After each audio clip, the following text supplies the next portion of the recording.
পূজার সাজ। আশ্বিনের মাঝামাঝি উঠিল বাজনা বাজি, পূজার সময় এলো কাছে।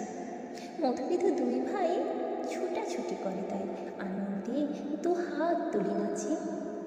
পিতা বসেছিল দ্বারে, দুজনে শুধালো তারে, কি পোশাক আনিয়াছ কিনে?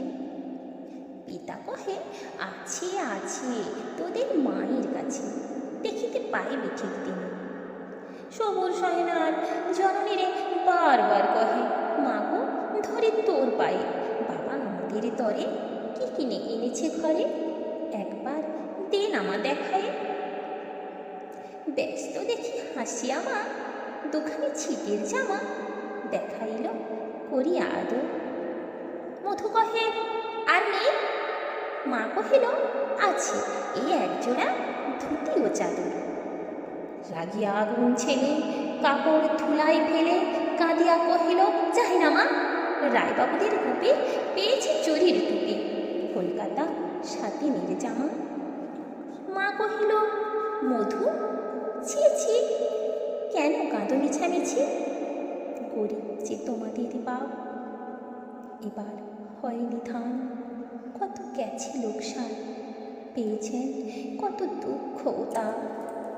তবু দেখো বহু ক্লেশে তোমাদের ভালোবেসে সাধ্য মতন এনেছেন কিনে, সে জিনিস অনাদরে ফেলিলে ধুলির পরে, এই শিক্ষা হলো এতদিনে। পিথু বলে, এ কাপড় পছন্দ হয়েছে মোর, এই জামা পরাস আমারে। মধু শুনে আরো রেগে ঘর ছেড়ে দ্রুত বেগে গেল রায়বাবুদের দ্বারে। সেথা মেলা লোকজন, রায়বাবু ব্যস্ত বড়, দালান সাজাতে গেছে আজ। মধু যবে এক কোণে দাঁড়াইল নান মনে, চোখে তার পড়িল হঠাৎ, কাছে ডাকি স্নেহ ভরে, কহে করুণ স্বরে তারে তুই বাহুতে বাঁধিয়া, কি রে মধু হয়েছে কি তোরে যে শুকনো দেখি। শুনি মধু উঠিল কাঁদিয়া, কহিল, আমার তরে বাবা আনিয়াছে ঘরে শুধু এক ছিটের কাপড়। শুনিয়া রায় মহাশয় হাসিয়া মধুরে কয়, সেজন্য ভাবনা কি বা তোর? ছেলেরে ডাকিয়া চুপে কহিলেন, ওরে কুপে, তোর জামা দে তো এ মধুকে।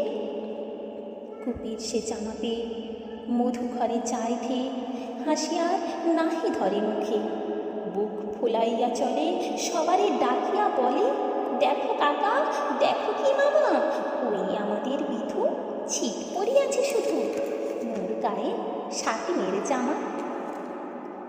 মাসুরি কহে আসি, রাগে অশ্রু জলে ভাসি, কপালে করিয়া করা ঘা, হই দুঃখী হইলি কাহারও রাখি না রে, কারো কাছে পাতি নাই হাত, তুমি আমাদের ছেলে, ভিক্ষা লও অবহেলে, অহংকার করো জেলে।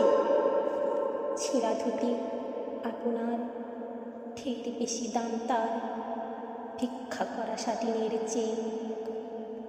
ওরে বিধু আয় মুখে, চুমু খাই চাঁদ মুখে, তোর সাজ সবচেয়ে ভালো, দরিদ্র ছেলের দেহে